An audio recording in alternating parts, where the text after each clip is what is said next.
Wow. These are my parents. My dad is a poor decision maker. He struggles making the simplest decisions. Most of the time, his answer is, I don't know, or I don't care.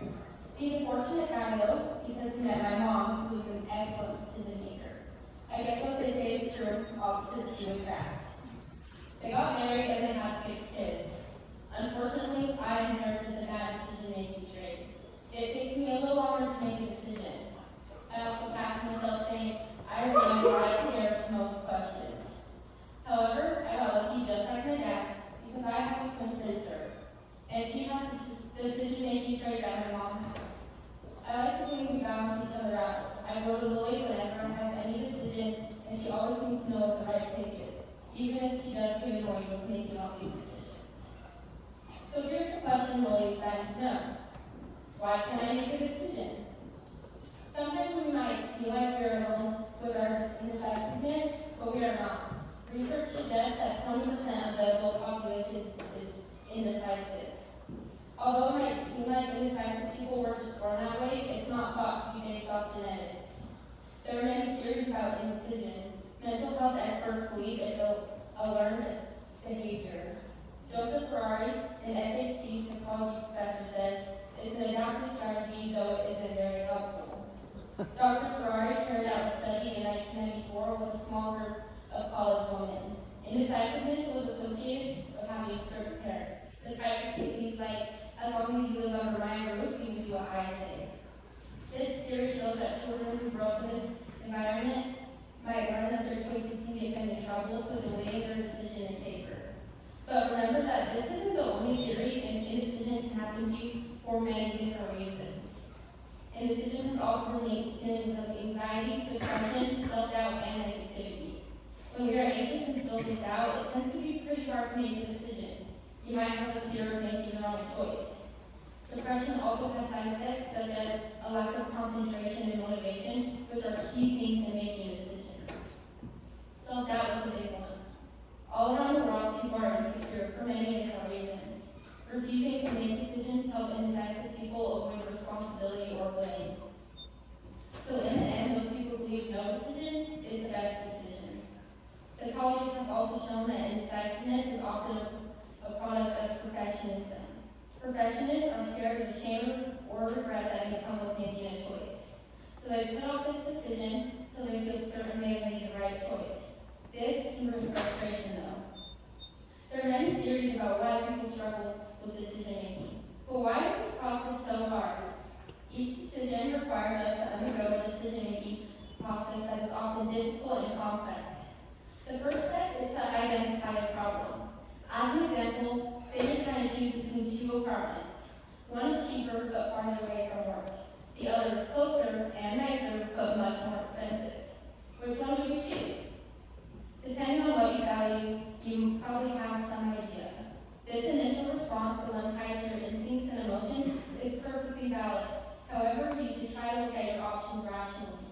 Start by comparing them. There are several ways to do this. For example, you can list all the factors, such as price, location, and other services, and then choose the one thing that's most important to you. With that in mind, which option comes out on top? You can look at it another way and evaluate one option at a time using a list of pros and cons. I know it sounds simple, but it does really help us to write these things down.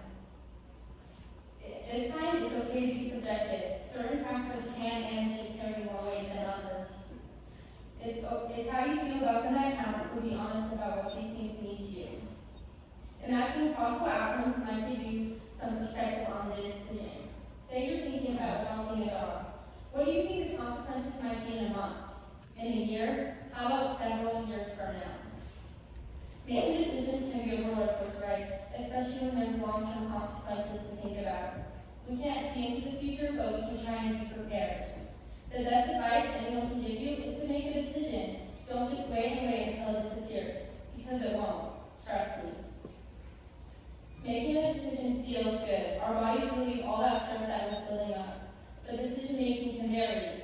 It could be an easy decision as, what should I have for breakfast? Or what I should wear today. Other decisions can be more complex, like, should you accept this new job? Or should you go to college?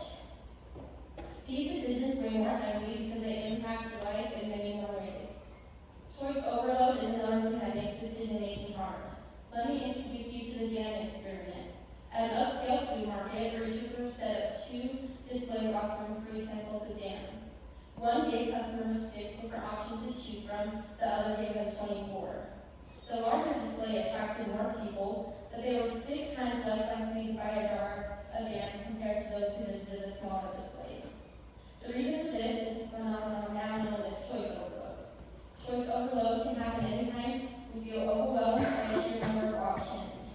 We have such a hard time comparing them that we're less likely to choose anything at all. As in the jam example, many of us would sooner walk away empty-handed than have to deal with the stress of choosing from such a large selection. A similar thing happens when we're forced to make multiple decisions one after another. We experience an effect psychologists call decision fatigue. Decision fatigue suggests that making a large number of decisions over a prolonged period of time can be a significant drain on our willpower.